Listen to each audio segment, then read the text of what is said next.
Hello again, and thank you for watching the previous video on what it means to be a part of a national team. What I want to talk to you about in this one is some training considerations. Look, I'm not going to sit here and tell you how to train. Most of you are under the tutelage of private programming coaches who write out all of your training. I know a few of you actually write your own training, and that's fantastic. Each and every one of you deserves to be here. You have qualified, you have earned the right to be on these national teams, and we're excited. We are literally ecstatic that you're on these teams. So the last thing that I'm going to do is tell you how to train. We're not reinventing the wheel. There are two things that I do want you to consider. And I want you to begin, if you're not already, training to an irrefutable standard. What I mean by that is the judging in the IPF is the absolute strictest judging in the world. It is unbelievably tight. And hey, that's one of the reasons why we compete in the IPF, is because we want our lifts to be respected. We want our lifts to mean something.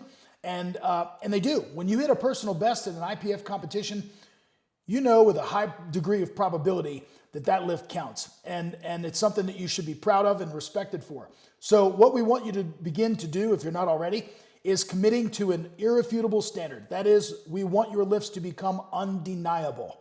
All right, as you've seen at the past two World Championships and the past couple of Euros as well, specifically at Worlds, last year in Lithuania and the year before in Malta in 2023, we saw a lot of lifts, 2-to-1 lifts going to the jury and getting overturned. And what that becomes is, it becomes a game-changing play. We do not want to allow your lifts to go to the jury and be, determined by somebody else. When you commit to an irrefutable standard and you execute at a high level, and you make your lifts undeniable, you are literally and figuratively forcing the hands of those officials and those referees to give you white lights. And as we know, a 3 white light lift cannot be overturned by the jury. So what I mean by that is your squats, they need to be deep. That doesn't mean that you need to put your butt all the way on your ankles or your heels, but you should be squatting convincingly deep. Consistently, that is below parallel. Your benches, you need to start holding your benches a little extra long at the start because it takes a while to get start commands in these international competitions. Your bench presses, they need to be deep enough. They need to be convincingly deep in terms of your elbow depth, and of course they need to be paused. If you don't currently pause your benches, I strongly encourage you to start doing so, especially on your work sets. At the very least, pause the very first rep of your heaviest working sets. If you can pause every single rep, fantastic. That's even better if you've been practicing that. As far as your deadlifts, you need to stand erect. That's with your knees locked, your hips locked, and your shoulders back. A lot of sumo deadlifters try to sell a deadlift, lean back extra far, and they wind up re-bending their knees. So that's not a good thing. Just stand up nice and tall like you're standing at attention in the military. So your execution, that's huge. Commit to an irrefutable, undeniable standard. Secondly is the pace, all right? As we've seen at these IPF meets and at Euros and Worlds specifically, each and every one of you is going to be in these A group, that is the prime time sessions, all right? That's 8 lifters per flight. And we've seen these spotting and loading crews, they operate like Formula One pit crews. They are unbelievably fast. In Malta, I timed the sessions, and the average session, or the average flight, lasted, or the average discipline, I should say, lasted 23 minutes. That's less than 1 minute per lifter. So if you are training slowly, if you have a tendency to be on social media and scroll on your phone or talk to people in between lifts, you need to curtail that and curb that as soon as possible.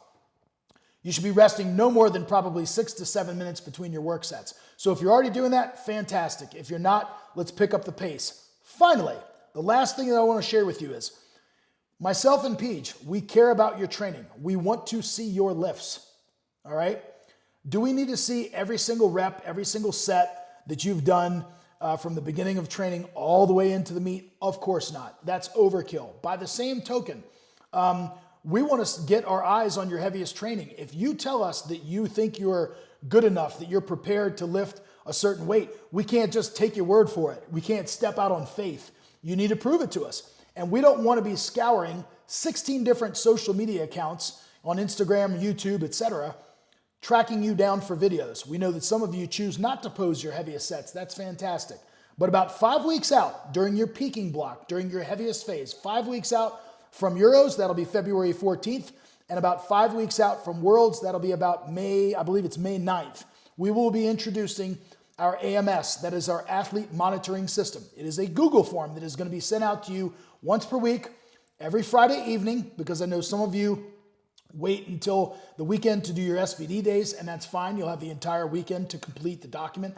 This document will take you no more, I promise you, than about 5 minutes to fill out, no longer than it takes you to craft some catchy Instagram reel that you're going to share with the world. And what it's going to give you the opportunity to do is record your body weight and drop in a video of your heaviest working set in each discipline for the week, including the load on the bar, the number of reps, and the RPE. And it is a fantastic way for us to get our eyes on your training, and it'll become a one-stop shop for us to collect your videos and watch it and monitor you. Obviously, the squad sessions will be great for that because we'll be able to do that in person, but I'm talking about the peaking phase of your training. So I just wanted to announce that. I'll remind everybody again via email. And so in the meantime, we just want you to stay consistent, train hard to an irrefutable standard and at a brisk pace, and most importantly, stay healthy. I want to thank you so much for watching, and do stay tuned to the next email, which is going to cover goal setting.